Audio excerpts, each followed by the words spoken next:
quartier général de la CMCI à Koumé, les événements s'enchaînent qui meublent le quotidien, notamment le 22e siège de prière de l'année.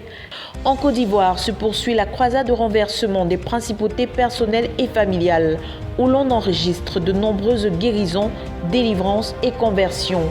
On retrouve avec notre reporter Pascal Béouri le point des 10 premiers jours, comme vous le verrez tout de suite dans ce journal. En Bolivie, tenu les 7 et 9 juillet 2023 d'un camp biblique des jeunes avec environ 70 participants au programme Ministère de la Parole, études bibliques, ateliers, activités ludiques et bien d'autres. En Serbie, tenue d'une retraite du 9 au 11 juin qui a rassemblé une centaine de participants coordonnés par le pasteur Constant Yonke. Objectif, établir les jeunes convertis dans l'Église à travers la formation des disciples. D'où les enseignements du pasteur Boniface Meignet, également orateur à cette rencontre. Voilà, c'est tout pour les titres. Tout de suite, le journal.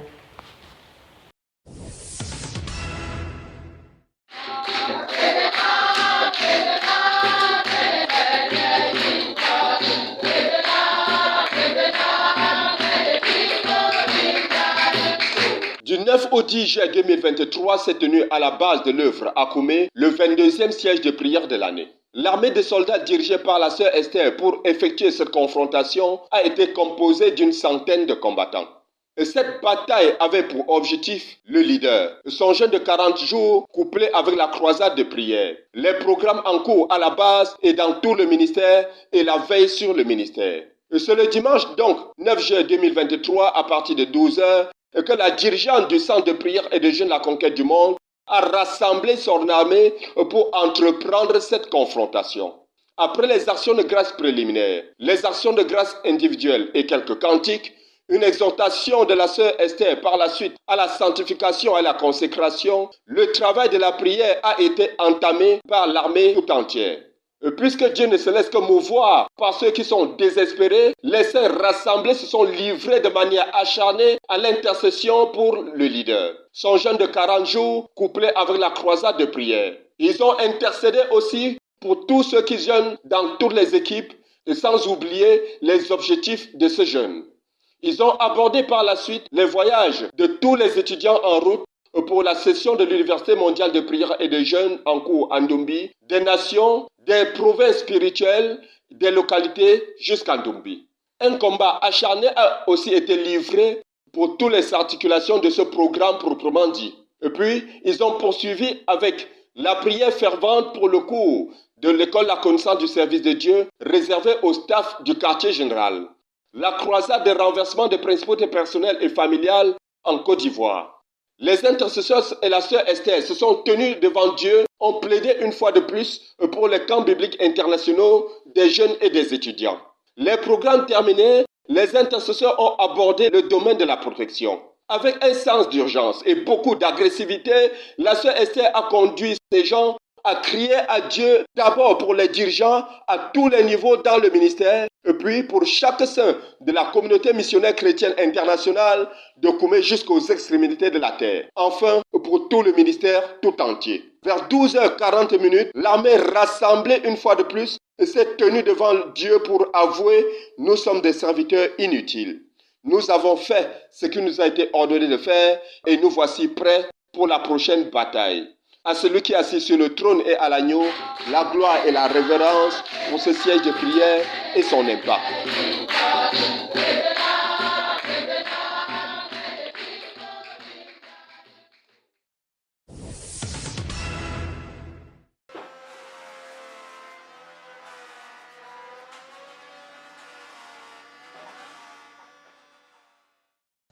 Les camps bibliques pour jeunes et étudiants approchent à grands pas qui se tiendront au quartier général de la CMCI les mois de juillet et août 2023.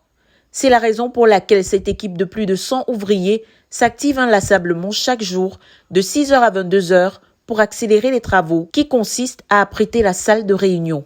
Jusqu'ici ont été réalisés l'extension de l'estrade, le crépissage des murs, le nivelage et dallage du sol, ainsi que la peinture des murs, poteaux et bancs, pour ne citer que cela. Au nombre des travailleurs, des jeunes venus se proposer pour gagner honnêtement et laborieusement de quoi payer leurs frais de participation au camp. Pour aider l'équipe dans l'avancée des travaux, l'arrivée sur le site de 2 nouveaux engins, soit un camion et une pelle chargeuse, a été plus que salutaire.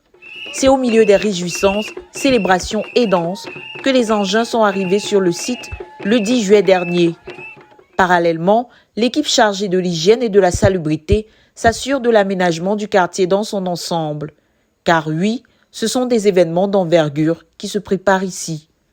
De Koumé pour la RTVC, Cynthia Siaka.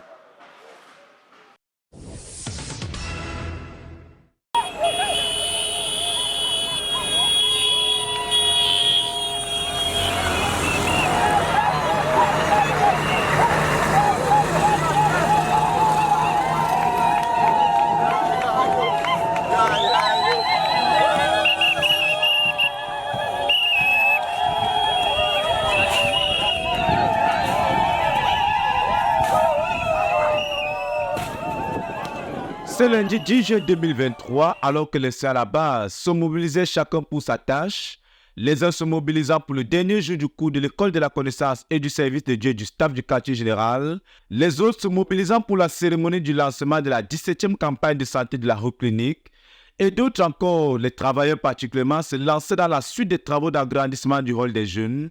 C'est donc aux alentours de 8h48 qu'est parvenue dans le groupe WhatsApp du quartier général la nouvelle de l'arrivée à proximité du QG du convoi de la deuxième vague d'engins acquis par le ministère pour accélérer les travaux du développement du quartier général. À bord du grand porte-char, une gigantesque pelle chargeuse à vitesse automatique et le porte-char était lui précédé dans le convoi par un camion adapté pour le transport du personnel.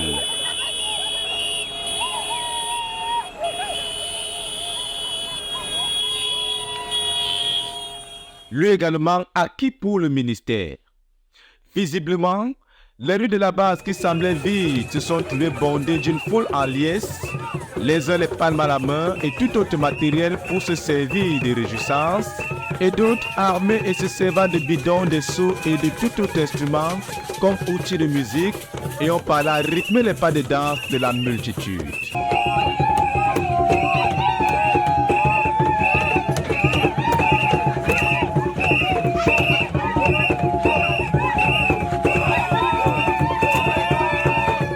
Plusieurs, au nombre desquels le pasteur de l'église du quartier général, manquant de paroles, ont coulé en action de grâce et en d'autres langues, seule manière pour eux d'exprimer le débordement de joie de leur cœur face à ce que Dieu a fait.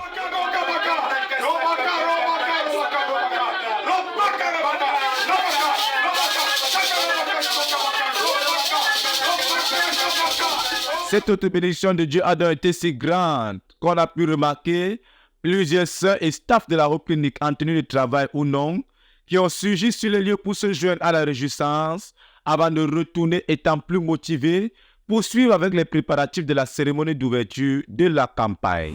Il faut rappeler que les 2 premiers engins acquis pour le quartier général sont arrivés à Koumé durant la première croisade de prière de l'année du Fête d'Or, plus particulièrement le vendredi 24 mars 2023 à 1h31.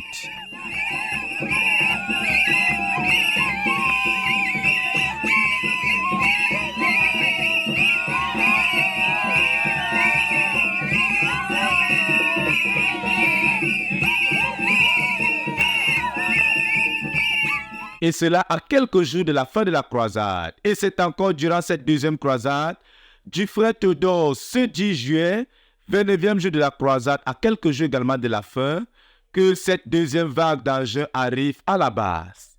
Nous bénissons le Seigneur pour sa provision et sa protection sur ces engins tout au long du voyage. Ces engins qui vont également accélérer les travaux de développement du quartier général. De Koumé pour la RTVC, Dan Josué Mouloula Bekoum.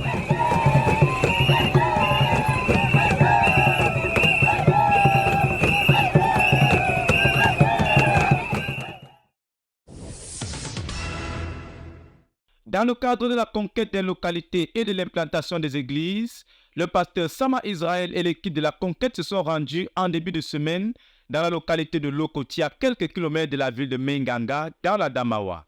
C'est une équipe de 15 frères qui est partie de Bertois et qui ont rejoint notre missionnaire et un groupe de frères dans l'église de Lokoti pour arroser la localité avec l'évangile pendant 10 jours, période qui a débuté le 10 juin dernier. L'objectif poursuivi par l'équipe de conquérants est d'atteindre les populations de Lokoti et des villages environnants avec l'évangile. Puisqu'ils n'ont que 10 jours, c'est donc un travail acharné qui est en train d'être investi pour maximiser la diffusion de l'évangile. Et c'est pourquoi la pluie du premier jour n'a pas empêché aux frères de sortir évangéliser. Il faut signaler que dès leur arrivée, le frère Sama Israël et quelques frères sont allés voir le Lamido pour signaler leur présence et ils ont été accueillis par le Lamido qui a accepté nos livres et nos traités en proclamant qu'il était lui-même le premier pasteur de Lokoti. Il a de ce pas donné à l'équipe la permission de proclamer l'évangile librement dans la localité.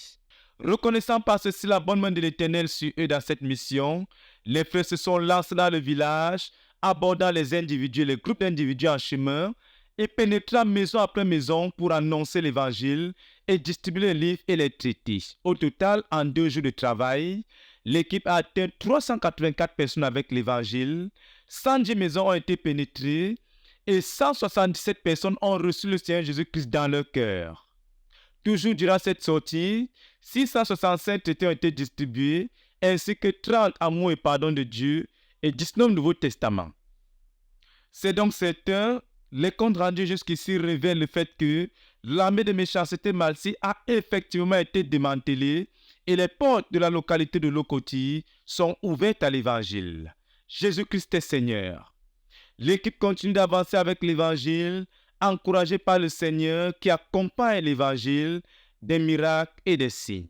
À Dieu soit toute la gloire. Dokume pour la RTVC, Dan Josué Moloula Bekoum.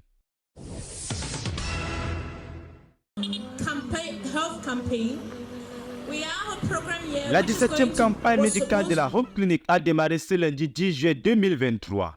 C'est aux alentours de 11h30 que la cérémonie d'ouverture a démarré. Mais il faut le rappeler que les soins des patients qui ont afflué aux premières heures de la matinée ont commencé depuis le matin. Pour cette cérémonie, elle a débuté par la prière d'ouverture élevée par le pasteur René Bikoy de la clinique spirituelle. Merci pour ta grâce qui a accompagné toutes ces campagnes.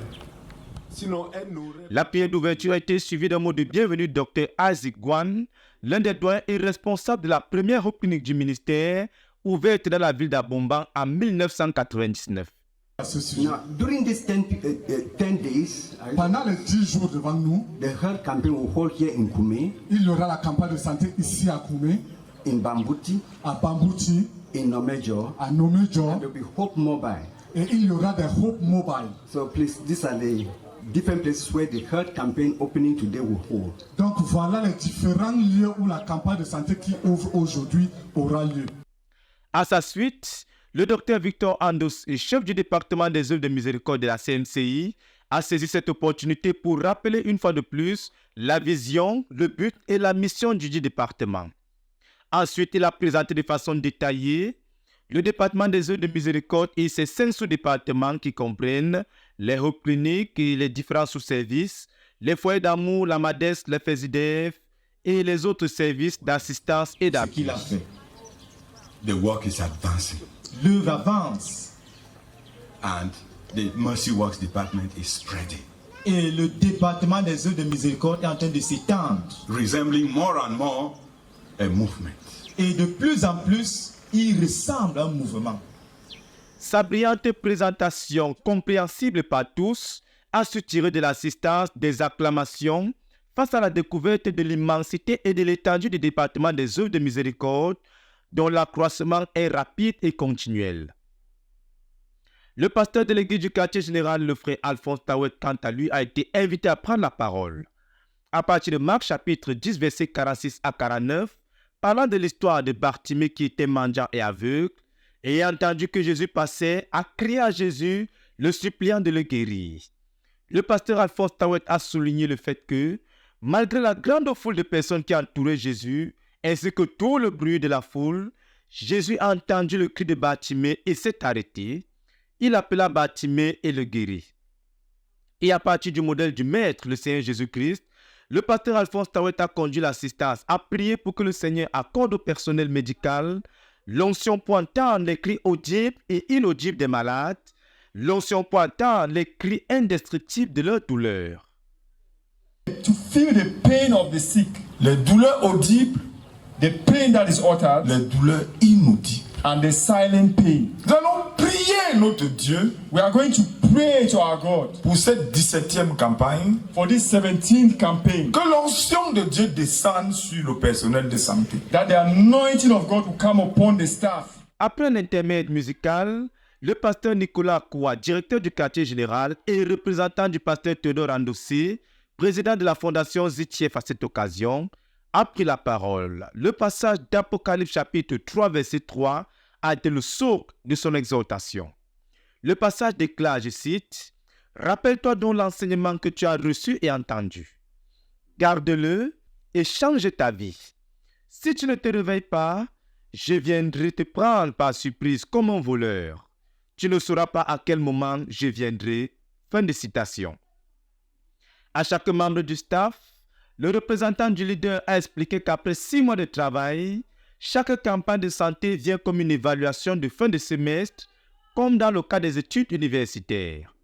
Et le Seigneur Jésus-Christ, comme il a dit dans le passage lu, observe et évalue chacun dans son travail et pourrait venir à n'importe quel moment vers chacun. Ce dernier patient qui vient quand la journée de travail est terminée et quand on est totalement épuisé, a expliqué le frère Nicolas Koua, pourrait être le Seigneur Jésus-Christ lui-même. À chacun donc de veiller afin d'être trouvé fidèle, a-t-il ajouté. Après cette profonde exhortation et la prière qui s'en est suivie, la 17e campagne de santé de la Roclinique Koumé a été déclarée ouverte. Plusieurs équipes de pasteurs ont été constituées pour sillonner les différents services, blocs et pavillons de l'hôpital afin de prier pour la conscience du regard de Dieu pour chaque personnel, l'onction pour entendre les cris des douleurs et même inexprimables de chaque patient et la capacité de lui apporter les soins adéquats en vue de sa guérison. Les différents pavillons ont été sillonnés et la prière a été élevée dans chaque bloc. Il faut rappeler que pour cette 17e campagne de santé, dans le personnel impliqué jusqu'ici, on enregistre en dehors du personnel sur place à Koumé, 20 autres personnels médicaux venus d'ailleurs, au nombre desquels 6 médecins. Environ 12 services permettant d'assurer la prise en charge des patients ont été mis en place et le nombre de patients enregistrés les 2 premiers jours était d'environ 297 patients qui ont été pris en charge. Plusieurs nouveautés sont à remarquer, notamment le déplacement des services de pédiatrie et de la maternité dans le nouveau bâtiment récemment acquis par le ministère pour l'extension de la Roclinique. On a également remarqué la transformation de l'ancien pavillon de la maternité en la nouvelle pharmacie. Nous bénissons le Seigneur pour cette 17e campagne en cours. Il est utile de remarquer que la campagne de santé a également été lancée du côté de Bambouti. Le docteur Victor Andossé et le docteur Ginette Bekolo, accompagnés d'une équipe médicale, ont fait le déplacement pour le lancement de la campagne de santé de ce côté. À Dieu soit toute la gloire pour cette saison de travail dur dans notre Euroclinique. De Koumé pour la FTVC, Dan Josué Mouloula Bekoum.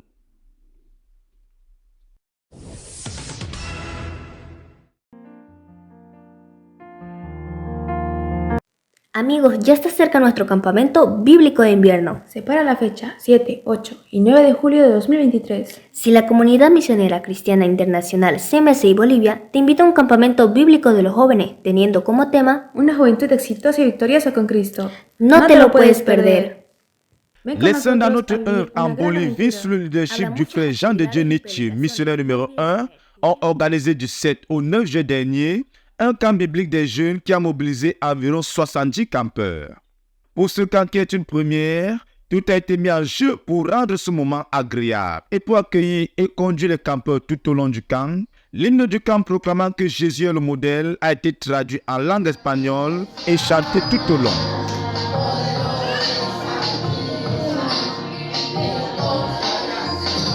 Le pasteur Jean de Dieu Nietzsche, orateur principal à ce camp, a rendu ministère aux campeurs sur l'importance du cœur. Il a de ce pas amené chacun à identifier l'état de son cœur, ceci ayant pour objectif de montrer à chacun que le cœur est la chose la plus importante aux yeux de Dieu.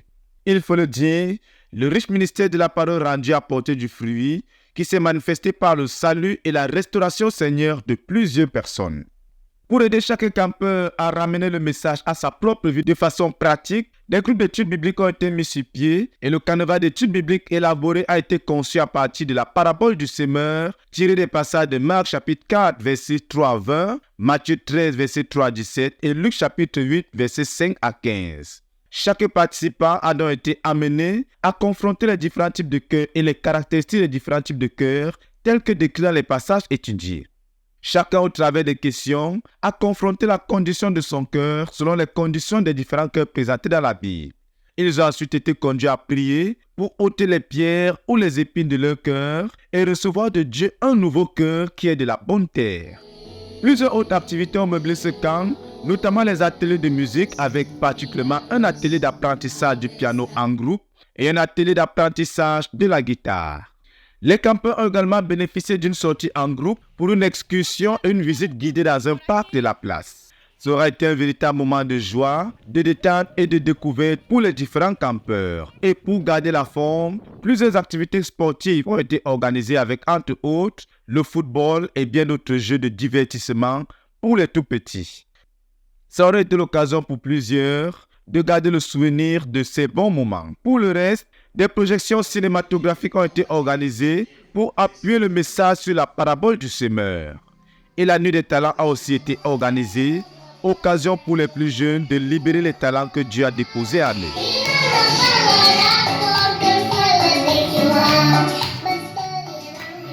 Le Seigneur a été fidèle tout au long du camp et a pourvu à la nutrition de tous les campeurs et une vaillante équipe de femmes dévouées a assuré cet aspect critique du camp. À Dieu soit toute la gloire pour ce camp en Bolivie et pour son impact sur notre œuvre et pour les différentes activités qui ont meublé ce camp. Document pour la FTVC, Dan Josué Mouloula Bekoum.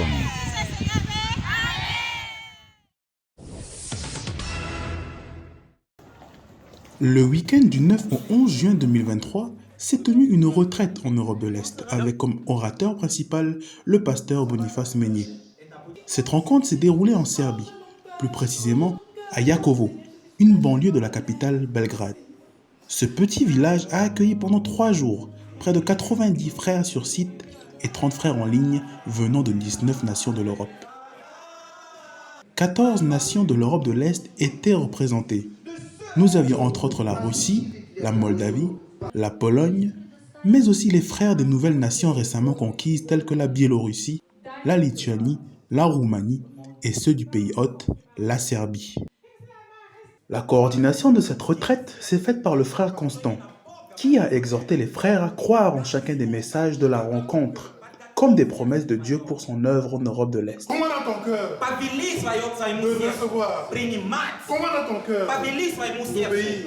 Les objectifs principaux de cette retraite étaient tout d'abord d'établir les jeunes convertis dans la foi chrétienne et de les amener en maturation. Ensuite, les frères devaient être enseignés sur l'implantation et la vie d'une assemblée de maison. C'est dans cette optique que le pasteur Meignier, dès le premier jour, a enseigné les frères sur l'implantation et la croissance d'une assemblée de maison. Tous les croyants doivent atteindre cet état de maturité. En insistant sur la vie de l'Église, le ministère pastoral, les dons spirituels et l'évangélisation. En plus, il a exhorté les jeunes convertis à entrer dans la formation des disciples, en les enseignant sur en finir avec le passé, le brisement des liens malsains et la guérison intérieure. Et il m'a inspiré une formule qui consistait à enseigner nos livres. On a commencé par le chemin de la vie. Chemin de l'obéissance. Le Seigneur était à l'œuvre pendant cette retraite. Il a sauvé, restauré, guéri et délivré plusieurs. Sa main puissante s'est levée pour bénir les frères de l'Europe de l'Est et les équiper pour les conquêtes à venir. Il a clôturé la retraite par un baptême dans l'eau et a recruté des missionnaires pour sa moisson en Europe de l'Est. Assurément, la conquête de l'Europe de l'Est est assurée pour la phase 3.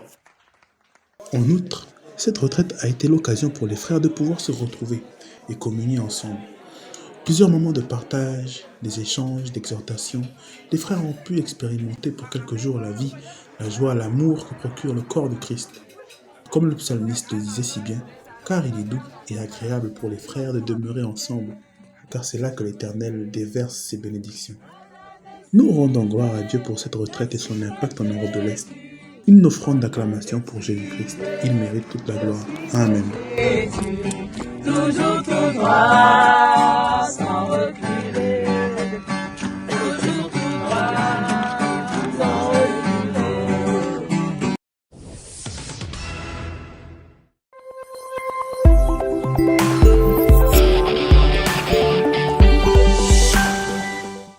Dieu a envoyé Jésus pour vous bénir. God sent Jesus to bless you. Et quelle est cette bénédiction? And what is that blessing?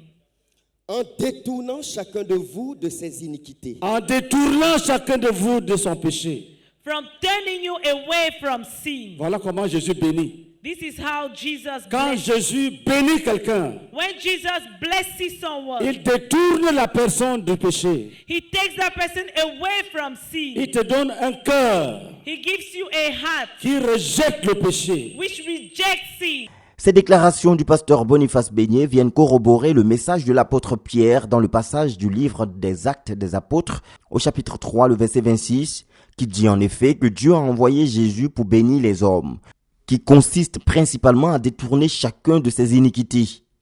Une vérité doctrinale dont les implications ressortent clairement dans les dires du prophète Ésaïe au chapitre 59 de son livre, passage qui révèle que c'est le péché qui empêche Dieu d'entendre et exaucer nos prières, faisant ressortir par ricochet la grande bénédiction que constitue la séparation d'avec le péché, qui, notons-le, constitue le plus grand problème de l'homme. C'est le péché qui sépare les hommes de Dieu.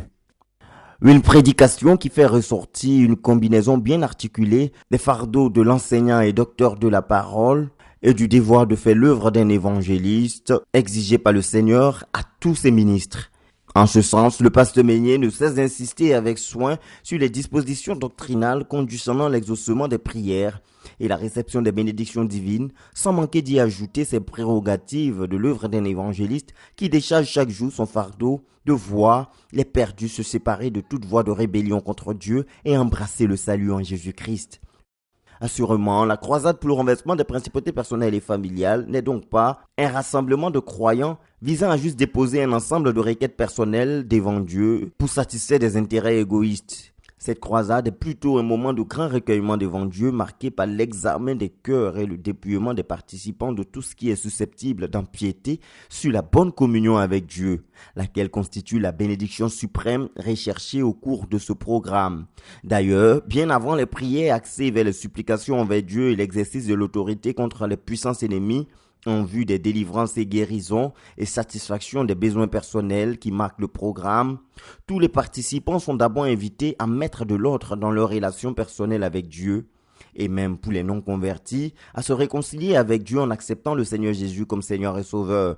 À juste titre, 49 personnes ont été conduites au Seigneur Jésus-Christ ce 10 juillet 2023, donnant un total de 854 âmes gagnées au Seigneur Jésus-Christ pour les 10 jours déjà écoulé de cette 15e édition de la croisade pour le renversement des principautés personnelles et familiales à Tiekwa 2023.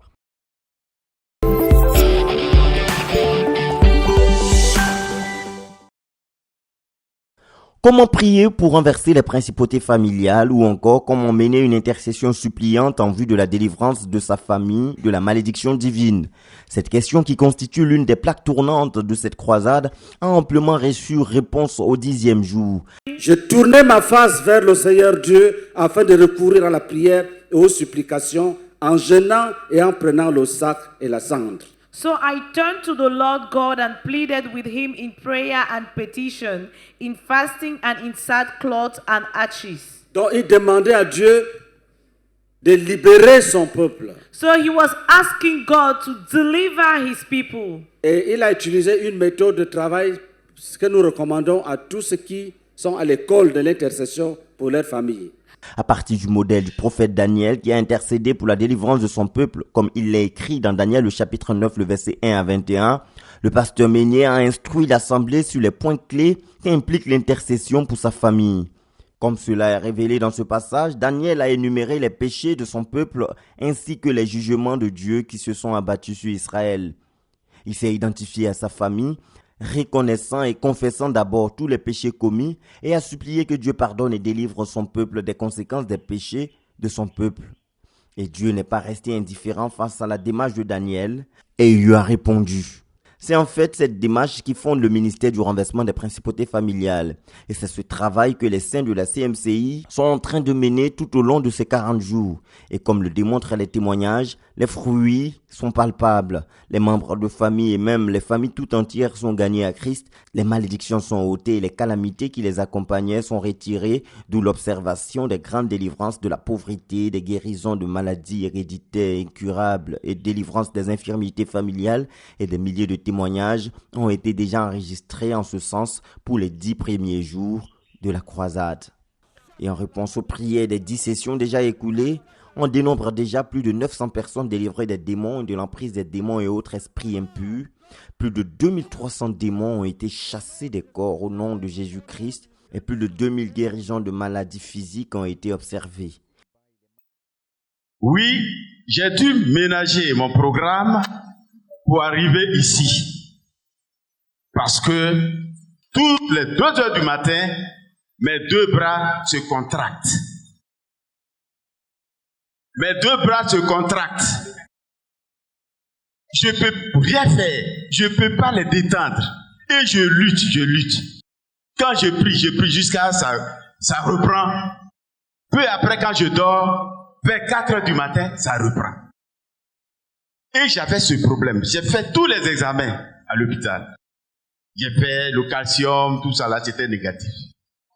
Et donc, j'ai dû ménager mon programme pour dire, voilà, je regarde le pasteur, notre leader Ménier, à la télévision, etc., etc. Mais cette fois-ci, je prends les 3 premiers jours pour aller prier sur la terre d'Akeikwa. Akeikwa du moins, autant pour moi. Et donc, hier, pendant les prières, ça a été le premier sujet que j'ai écrit sur les 10. Je ne voulais même pas écrire les autres. Mais comme le pasteur a insisté, j'ai ajouté les 9 autres. Et donc, hier, nous avons prié. Et cette nuit, pour la première fois, je suis allé dormir. Je n'ai senti aucune contraction. Aucune contraction.